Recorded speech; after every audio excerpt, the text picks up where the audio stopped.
शुरू समाचार में देखिए, आज सबसे पहले बात जाहिर तौर पर लोकतंत्र के उस उत्सव की करेंगे जिसकी तस्वीरें जो हैं वो 10 राज्यों और केंद्र शासित प्रदेश से निकल कर आ रही हैं।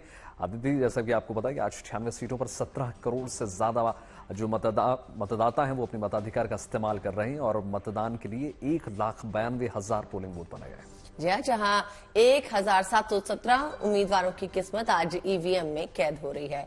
कुल 17 करोड़ 7 लाख मतदाताओं में से 12 करोड़ 49 लाख 85 साल से ज्यादा उम्र के मतदाता हैं। बिल्कुल, देखिए बुजुर्ग तमाम मतदाता हैं। और उसके साथ आपको बता दें, चौथे चरण के मतदान में आज सबसे बड़ी टक्कर जो है वो आंध्र प्रदेश में देखने को मिल रही है। यहाँ 25 सीटों पर वोट डाले जा रहे हैं। इसके अलावा बिहार की 40 में से 5 सीटों पर वोटिंग चल रही है और झारखंड की 14 में से 4 सीटों पर लगातार वोट डाले जा रहे हैं। 4 मध्य प्रदेश की 8 सीटों पर मतदान चल रहा है। महाराष्ट्र की 48 लोकसभा सीटें हैं जिसमें से 11 सीटों के लिए मतदान हो रहा है। इसके अलावा ओडिशा की 21 में से 4 सीटों के लिए वोट हो रहा है। तेलंगाना की 17 सीटों पर जोर शोर से मतदान हो रहा है।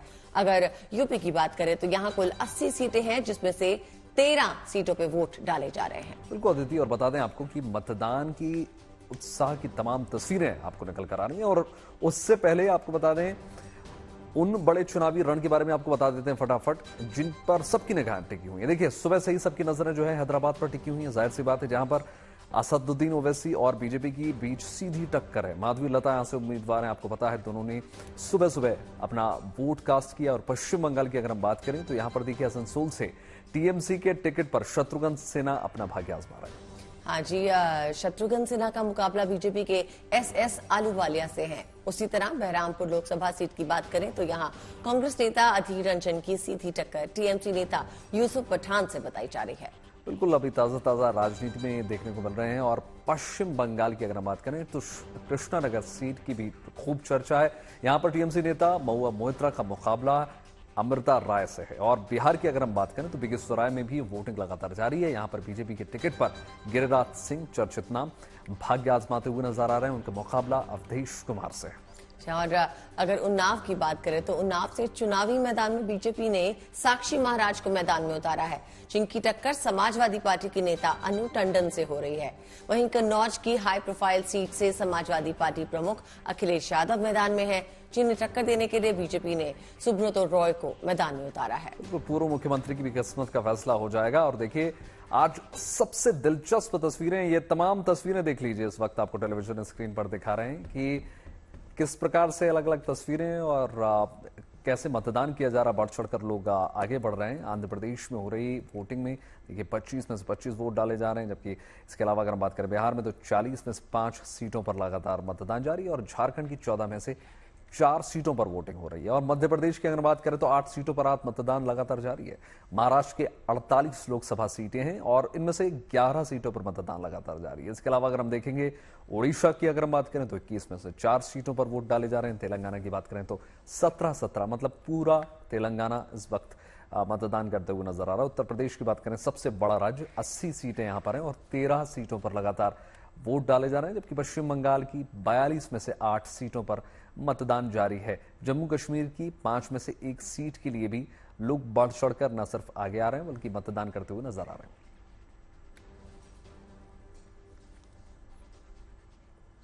तो बता दें आपको, आज सबसे दिलचस्प टक्कर हैदराबाद में हो रही है। ये सीट 1984 से ओवैसी परिवार का गढ़ रही है, लेकिन इस बार उन्हें बीजेपी की माधवी लता को कड़ी टक्कर देते हुए वो दिख रहे हैं। आज सुबह दोनों ने अपने अपने वोट्स डाले। इस सीट से ओवैसी के पिता लगातार जीत हासिल करते रहे हैं।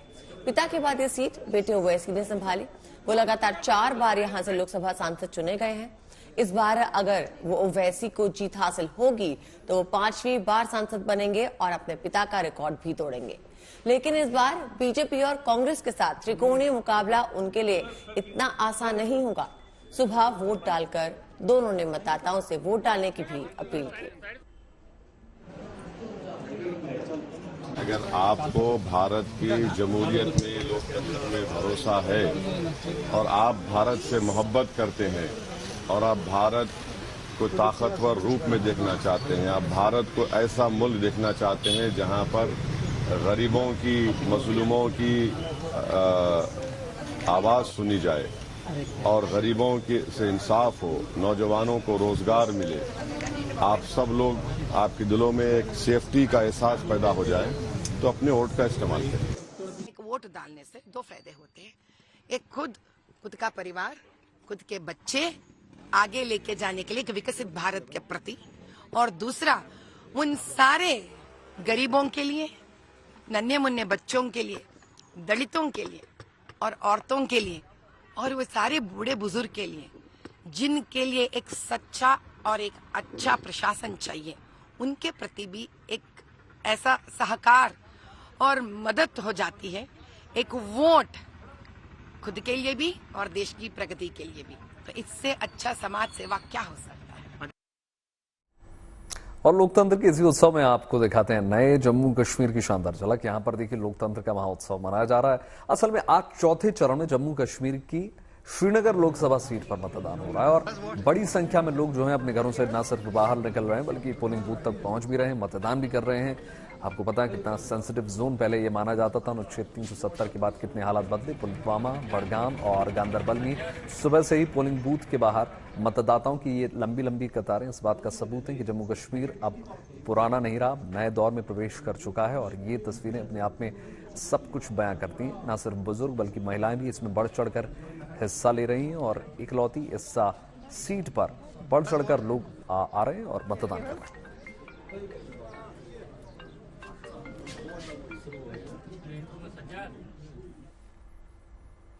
उत्तर प्रदेश के सीतापुर में आदर्श मतदान केंद्र बनाया गया है। इसके अंदर दाखिल होने पे लगता ही नहीं कि मतदान केंद्र है, बल्कि किसी शिल्प ग्राम की तरह नजर आता है, जहां महिलाएं टोकरी बनाती दिख जाएंगी तो कुछ महिलाएं अपने हाथों से आटा पीसने की चक्की चलाती दिखेंगी। इसके अलावा वहां कुछ स्टॉल्स भी लगाए गए हैं जहां मतदान के बाद वोटर्स खरीदारी भी कर सकते हैं।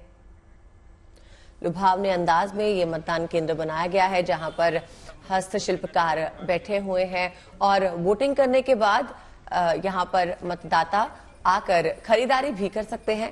एक नायाब तरीका।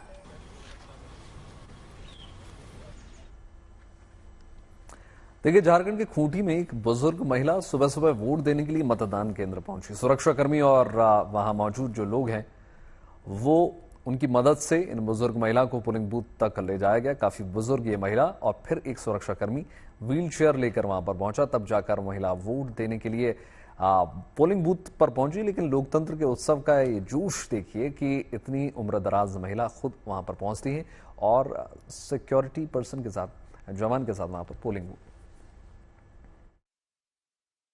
खूंटी में मतदान को लेकर गजब का उत्साह देखा जा रहा है। फर्स्ट टाइम वोटर तो एक्साइटेड हैं ही, हमारे साथ हैं वयोवृद्ध वोटर भी, उम्र 100 के पार। बात कर पाएंगे ये? क्या नाम है? दुखनी। कितना उम्र है आपका? उम्र के समय जान भागवत जान जन्म कर दे वही जान। काहे के लिए आए यहाँ? वोट देना है? वोट यहीं रहते हैं खूंटी में? पिपरा टोली।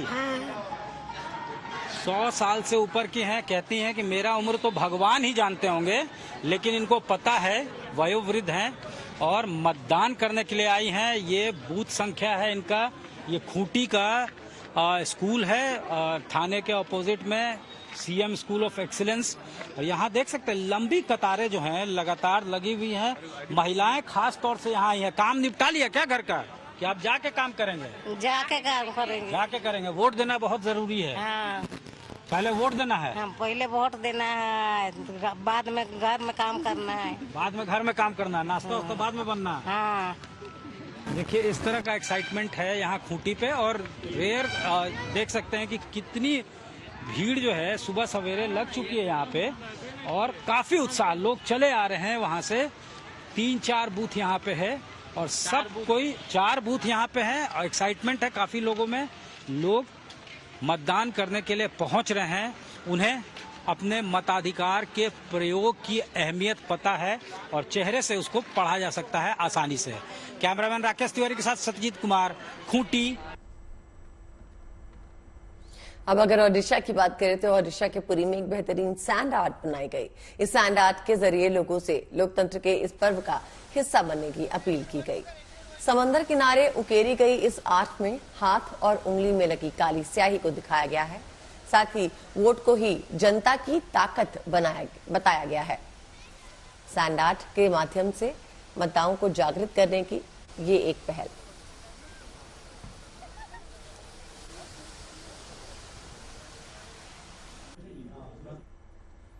तो देखिए, जम्मू कश्मीर के पुलवामा में भी उस लोकतंत्र का उत्सव मनाया जा रहा है और श्रीनगर लोकसभा सीट पर यहां पर मतदान भारी संख्या में जारी है और सुबह से पोलिंग बूथ पर बाहर लंबी लंबी कतारें आपको देखने को मिलेंगी। तस्वीरें देखिए, घाटी के लोग बढ़ चढ़कर लोकतंत्र के महापर्व पर अपनी अपनी आहुति देते हुए नजर आ रहे हैं और बढ़ चढ़कर लोग घरों से बाहर निकल रहे हैं। बुजुर्ग, युवा, महिलाएं, तमाम लोग एक एक करके। एक लोकसभा सीट पर आज मतदान है चौथे चरण में।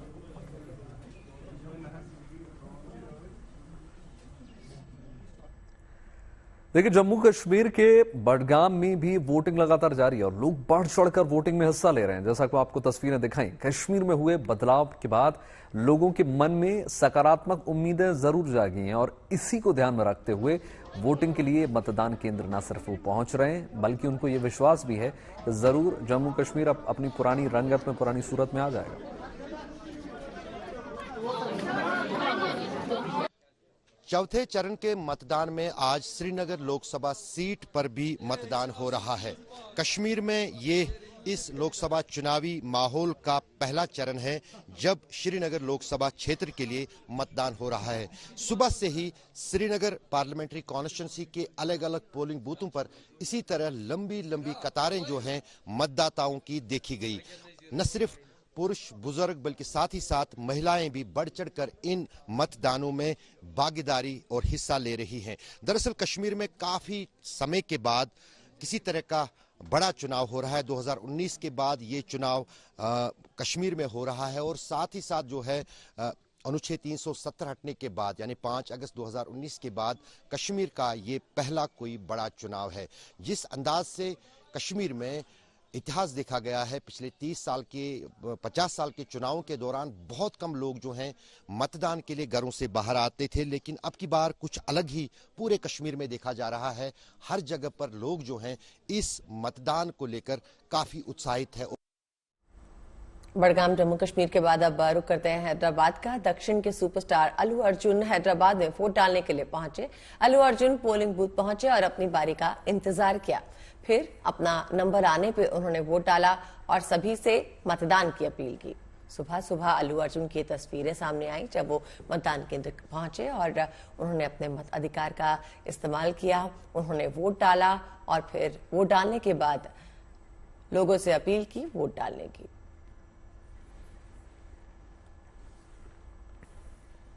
और इसी क्रम में अब आपको लेकर चलते हैं बिहार के बेगूसराय से बीजेपी उम्मीदवार और केंद्रीय मंत्री गिरिराज सिंह, जैसा कि आपको पता है, मैदान में हैं और उन्होंने सुबह मतदान से पहले अपने परिवार के साथ मंदिर में बाकायदा पूजा अर्चना की, भगवान से आशीर्वाद लिया। कुछ यही तस्वीरें हर बार निकल कर आती हैं जब भी वो चुनाव लड़ने से पहले कुछ इसी प्रकार भगवान की शरण में जाते हैं, मत्था टेकते हैं, आशीर्वाद देते हैं, तभी जाकर जो है मतदान करते हैं। ये तस्वीर बेगूसराय से, जहां से हाई प्रोफाइल सीट है गिरिराज सिंह, लगातार यहां से उनका सिलसिलेवार तरीके से जीतते चले आ रहे हैं और अब इस बार फिर से उनको उम्मीदवार बनाया गया है। और पहली ये तस्वीरें निकल कर आई जब उन्होंने मंदिर में आशीर्वाद लिया।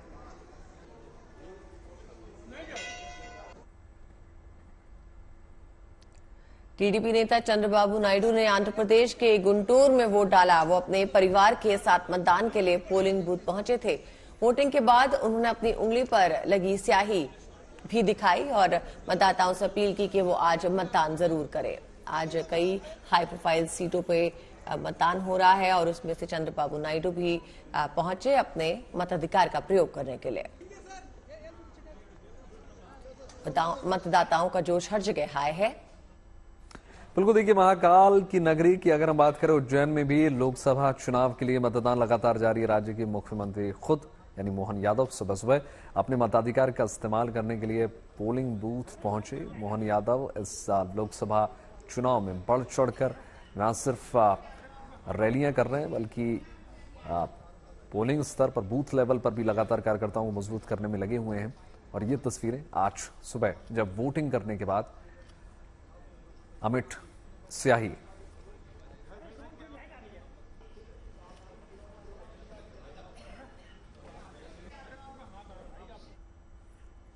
चंद्रबाबू नायडू और मोहन यादव के बाद ये तस्वीरें हैदराबाद में जूनियर एनटीआर की, जहां वो पोलिंग बूथ के बाहर लाइन में खड़े हुए अपनी बारी का इंतजार करते हुए नजर आए। उनके साथ वहां कई और मतदाता भी वोट डालने के लिए लाइन में आगे बढ़ने का इंतजार करते हुए दिखाई दिए। जूनियर एनटीआर आज सुबह सुबह अपने परिवार के साथ वोट डालने पहुंचे और इसी तरह से कई सितारे आज वोट डालने के लिए पहुंचे हैं। अल्लू अर्जुन की तस्वीरें हमने आपको दिखाई। इस वक्त जूनियर एनटीआर भी लाइन में लगे हैं और अपने मताधिकार का प्रयोग करने के लिए इंतजार कर रहे हैं। साथ ही उनके कई फैंस भी उनके साथ लाइन में लगे हुए नजर आए और वोट डालने का इंतजार कर रहे थे। और ये तस्वीरें भी देख लीजिए। आंध्र प्रदेश के मुख्यमंत्री जगनमोहन रेड्डी ने कडप्पा में वोट डाला और वोटिंग के बाद उन्होंने अपनी उंगली पर लगी स्याही यानी अमिट स्याही इंडेलिबल इंक को दर्शाते हुए नजर आ रहे हैं तस्वीरों में। और उन्होंने बढ़ चढ़कर लोगों से ज्यादा मतदान करने की अपील भी की, मीडिया से भी मुखातिब हुए। तस्वीरों में देख रहे हैं किस प्रकार से लोकतंत्र के महापर्व में वोट के बाद ये तस्वीर।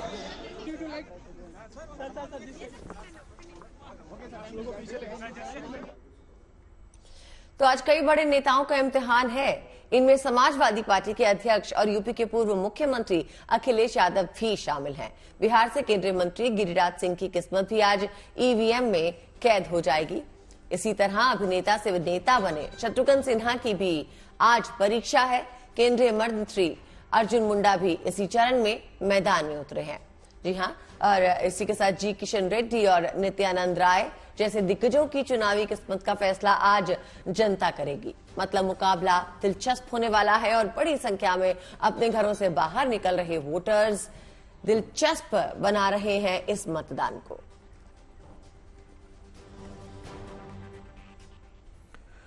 राज्य के निर्वाचन आयोग के कार्यालय से राज्य भर के बूथों पर निगरानी लगातार की जा रही है। झारखंड के 4 लोकसभा सीट पर आज चुनाव हो रहा है और चुनाव की वोटिंग सुबह 7 बजे से लगातार जारी। बूथों पर निगरानी रखने के लिए निर्वाचन आयोग के वॉर रूम में स्टाफ लगा हुआ है। लगातार निगरानी रखा जा रहा है किसी भी प्रकार की कुछ गड़बड़ी न हो सके। और बूथों पर बुजुर्ग मतदाताओं के लिए स्पेशल बैठक की भी व्यवस्था की गई है। तमाम वॉर रूम को 2 भागों में विभाजित किया गया है, बांटा गया है। यहाँ पर देखिए, एक में कैमरे से 3 लोकसभा की निगरानी रखी जा रही है, तो वहीं दूसरे कैमरे से 1 लोकसभा क्षेत्र की निगरानी रखी जा रही है। 100% वेबकास्टिंग कराई जा रही है। प्रत्येक बूथ में 2 कैमरा लगे हैं, एक अंदर के लिए और एक बाहर के लिए। कोई भी अगर कोई भी घटना घटती है तो उसको हम यहाँ से देख सकते हैं और इसको ईसीआई भी देख रहा है और जिला में जिला निर्वाचन पदाधिकारी भी इसको देख रहे हैं। मॉनिटरिंग हम लोग कर रहे हैं कि कहीं कोई दिक्कत नहीं हो, मतदाताओं को हमारी पोलिंग पार्टी इसमें काम करे, ट्रांसपेरेंसी के साथ काम करे। इस सब के लिए हम लोग ये व्यवस्था कर रहे हैं। चौथे चरण का मतदान लगातार जारी है और आज 96 सीटों पर 17 करोड़ से अधिक मतदाता अपने मताधिकार का इस्तेमाल कर रहे हैं। मतदान के लिए 1,92,000 पोलिंग बूथ बनाए गए हैं, जहां लगभग 1,717 उम्मीदवारों की किस्मत का ईवीएम में फैसला हो जाएगा और कुल 17.7 करोड़ मतदाताओं में से 12,49,085 साल से ज्यादा के उम्मीदवार हैं और सुबह से ही मतदान केंद्रों पर उत्साह नजर आ रहा है। तो आज देखिए, काशी भी पूरे चुनावी रंग में नजर आ रही है। आज यहां प्रधानमंत्री मोदी का भव्य रोड शो होने जा रहा है। काशी अपने सांसद के स्वागत के लिए पूरी तरीके से सज धज कर तैयार है। लंका चौराहा से लेकर काशी विश्वनाथ मंदिर तक भव्य रोड शो होने जा रहा है और रोड शो के रूट पर प्रधानमंत्री मोदी के ऐसा रूट पर शानदार इसको बनाने के लिए, यादगार बनाने के लिए तमाम तैयारियां की गई हैं। और ये तस्वीरें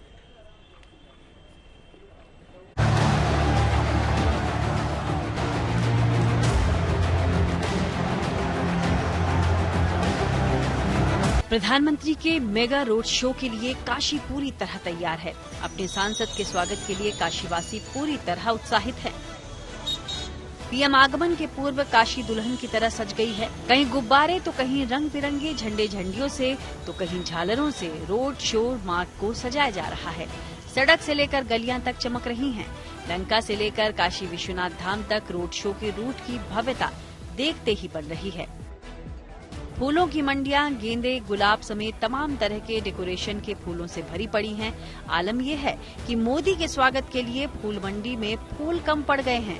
बताया जा रहा है कि नरेंद्र मोदी के स्वागत के लिए 5000 किलो गुलाब और 1000 किलो गेंदे के फूल इस्तेमाल किए जाएंगे। मंदिरों के शहर बनारस में यूं तो हमेशा से फूलों की डिमांड रहती ही है, लेकिन फूलों की किल्लत उस समय देखने को मिलती है जब नरेंद्र मोदी का रोड शो होता है। 2024 लोकसभा चुनाव के मद्देनजर 13 मई को भी एक बार फिर बड़ा रोड शो प्रधानमंत्री नरेंद्र मोदी का शहर के लंका इलाके से शुरू होकर काशी विश्वनाथ मंदिर के गेट नंबर 4 तक आएगा और उसी गेट नंबर 4 के ठीक सामने इस चौक इलाके के एक बड़े फूल मंडी में हम मौजूद हैं, जहां न केवल बनारस बल्कि पूरे पूर्वांचल से किसान फूलों की बिक्री करने आते हैं। देख सकते हैं तमाम तरह के फूल यहाँ पर बेचे जा रहे हैं, चाहे वे गुलाब के फूल हो, पंखुड़ियाँ हो, चाहे वो गेंदा का फूल हो और डेकोरेशन वाले भी तमाम फ्लावर यहाँ पर किसान डायरेक्ट बेचते हैं।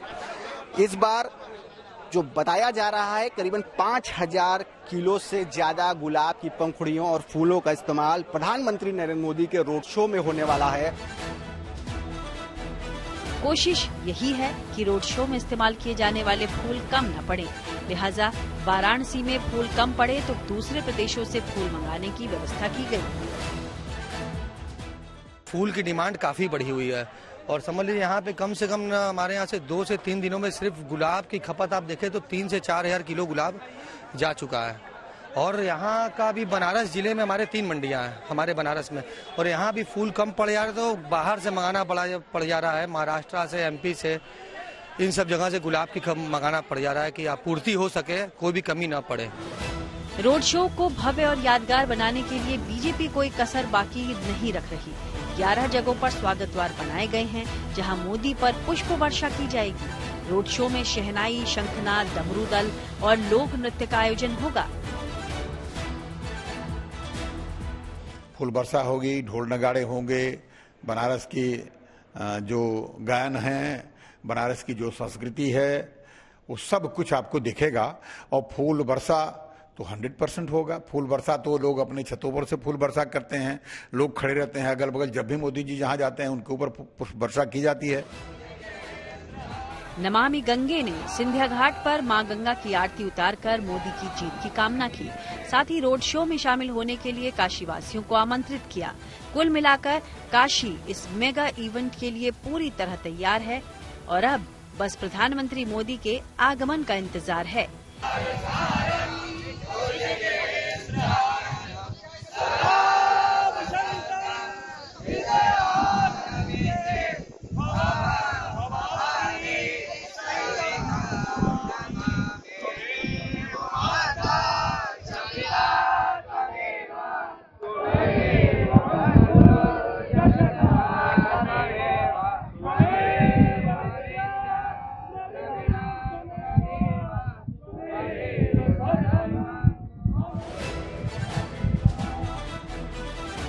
वाराणसी से रोशन जायसवाल के साथ bureau report, good news today.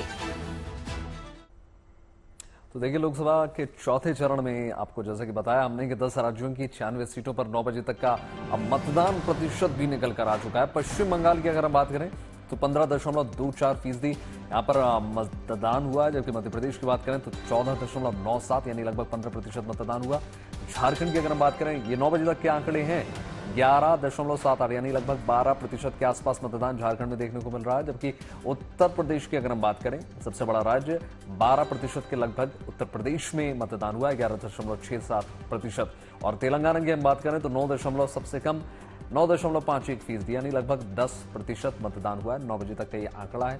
गर्मियों का समय है, धीमे धीमे देखते हैं कैसे मतदान प्रतिशत बढ़ता है। कई लोग सुबह से सुबह जल्द से जल्द मतदान करने की कोशिश करते हैं, जबकि कई लोग दोपहर के बाद यानी शाम के वक्त मतदान करने की प्रयास करते हैं। बात मौसम के मिजाज की करते हैं। देश के कई हिस्सों में रविवार को हुई बारिश और ओले गिरने से गर्मी से राहत मिली। इस तेज बारिश ने खासकर उत्तराखंड के जंगलों में लगी आग को शांत किया, तो वहीं कश्मीर में बर्फबारी ने तापमान फिर से गिरा दिया। इसके अलावा देश के एक दूसरे हिस्से में भीषण गर्मी से कैसे राहत मिली, मौसम से जुड़ी ये सारी जानकारी देखिए इस रिपोर्ट में।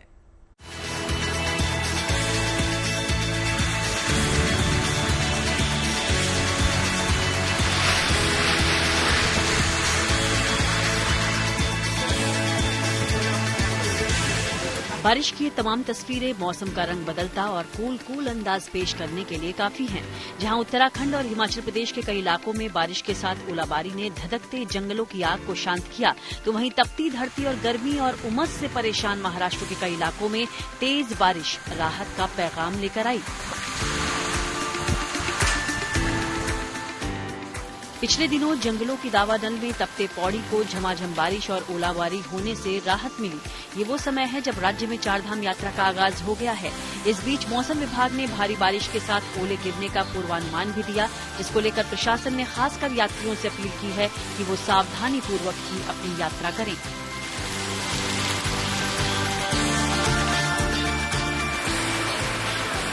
चारधाम यात्रा जारी है, ऐसे में तेज बारिश और ओले गिरने का सिलसिला चमोली जिले में भी देखा गया। बेशक जंगलों में लगी आग की चिंगारी बारिश की इन तेज बौछारों से खत्म हो गई होंगी, मगर यहां भी मौसम विभाग की भारी बारिश की चेतावनी को स्थानीय लोगों के साथ यात्रियों को हल्के में नहीं लेना चाहिए। ओलों के साथ बारिश की तेज बौछारें पड़ोसी राज्य हिमाचल प्रदेश में भी पड़ी।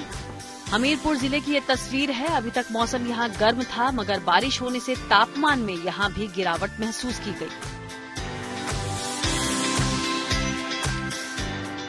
इसके अलावा रविवार शाम तक कश्मीर के कई ऊंचे इलाकों में फिर बर्फबारी हुई, जिससे यहाँ का तापमान भी गिर गया। सोनमर्ग और जोजिला पास में ताजा बर्फबारी ने घाटी की सूरत एक बार फिर से बदल दी।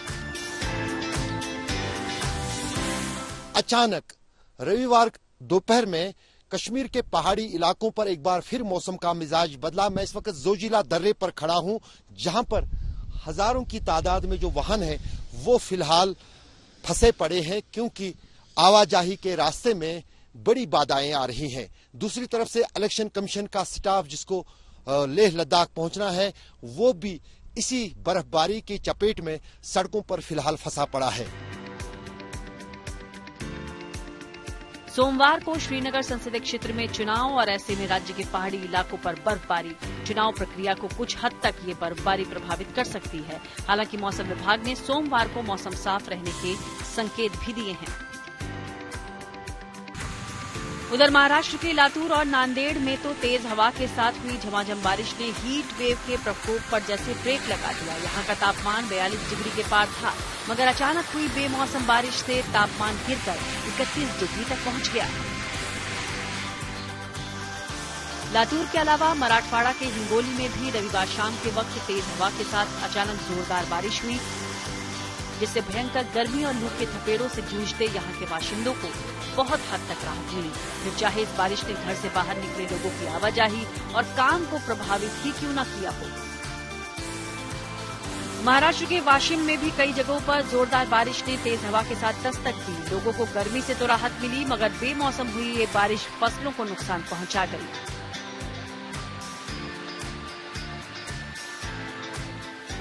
कुल मिलाकर जहां देश के पहाड़ी अंचलों में कहीं बारिश और ओलाबारी ने धधकते जंगलों को शांत कर माहौल को ठंडा कर दिया, तो कश्मीर में तो मानो ताजा बर्फबारी ने बर्फीला मौसम फिर से बना दिया। वहीं देश के दूसरे कोने यानी महाराष्ट्र में जबरदस्त गर्मी का कहर झेल रहे लोगों को बारिश ने मानो ठंडक के रूप में नेमत बख्श दी हो। पौड़ी से सिद्धांत उनियाल, महाराष्ट्र की लातूर से अनिकेत जाधव, हिंगोली से दन्यानेश्वर उंदाल, वाशिम से जका खान और कश्मीर से अशरफ वानी के साथ bureau report, good news today. देखिए, राजस्थान में इन दिनों भीषण गर्मी का कहर बरपा हुआ है। इससे बचने के लिए कई उपाय अपनाए जा रहे हैं। ऐसे में जयपुर नगर निगम की तरफ से एक शानदार पहल की गई है। 40 पार चले गए तापमान से परेशान लोगों के लिए एक खास ग्रीन कॉरिडोर बनाया गया है। देखिए,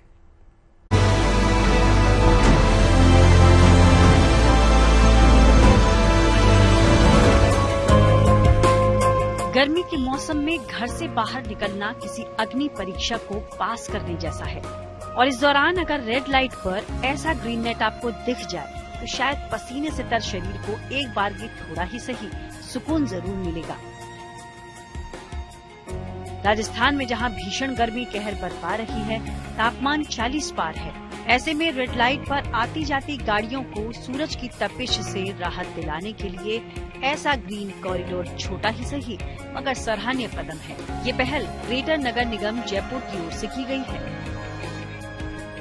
ग्रेटर निगम की पहल आपको बता देते ये देखिए रेड लाइट पर आपको ये पोस्ट इलाका है जहाँ पर आपको एक चौराहे के ऊपर रेड लाइट के ऊपर आपको यहाँ पर ग्रीन पर्दे जो कि लगाए गए हैं ताकि लोगों को कहीं ना कहीं जो गर्मी से थोड़ी बहुत राहत मिले। जयपुर में रामबाग सर्किल के ट्रैफिक सिग्नल पर ये ग्रीन कॉरिडोर लगाया गया है, जहां भभकती गर्मी के बीच रेड लाइट पर करीब 1 से 1.5 मिनट तक रुकना आग का दरिया पार करने जैसा होता है। वहीं नगर निगम जयपुर की ये पहल लोगों को पसंद आ रही है। इस ग्रीन नेट की राहत को धरातल पर उतारने वाली नगर निगम ग्रेटर की महापौर डॉक्टर सौम्या गुर्जर मानती हैं कि 2 व्हीलर हो या 4 व्हीलर, फिलहाल तो आसमान से आग हर किसी पर कहर बनकर टूट रही है। यही नहीं, एसी लगी गाड़ियां भी सूरज की तपिश के आगे लाचार हैं। इसलिए आम जनता के हितों का ख्याल रखते हुए रामबाग ट्रैफिक सिग्नल पर अभी ये ग्रीन नेट लगवाए गए। जयपुर के अंदर जितने ट्रैफिक सिग्नल्स हैं नगर निगम ग्रेटर में, वहाँ 1 मिनट से अधिक का जहाँ जहाँ ठहराव है वहाँ इस तरह का प्रयास है, वो आगे भी उन जगह भी किया जाएगा ताकि लोगों को परेशानी नहीं हो। और जयपुर नगर निगम का काम और हम सभी का काम कहीं न कहीं जन भावनाओं को ध्यान में रखते हुए जनहित के लिए और जनता के लिए करना है। रेड लाइट पर धूप से बचाव के लिए ग्रीन कॉरिडोर की ये पहल एक आगाज है। आने वाले दिनों में जयपुर के सभी यातायात पॉइंट पर ग्रीन नेट की ये राहत निश्चित तौर पर वक्त की जरूरत है। लोगों का इच्छा ये भी है कि जब इस चौराहे पर पहल हुई है, ऐसी पहल बाकी चौराहे पर भी हो ताकि थोड़ी बहुत सही, क्योंकि कहीं ना कहीं हर एक लोग अपनी ओर से प्रयास करता है, हर एक विभाग गर्मी से बचाव के लिए लोगों से प्रयत्न करता है। ऐसे में ग्रेटर निगम की यह पहल काबिल तारीफ है। कैमरा श्री मनोज के साथ विशाल शर्मा, जयपुर।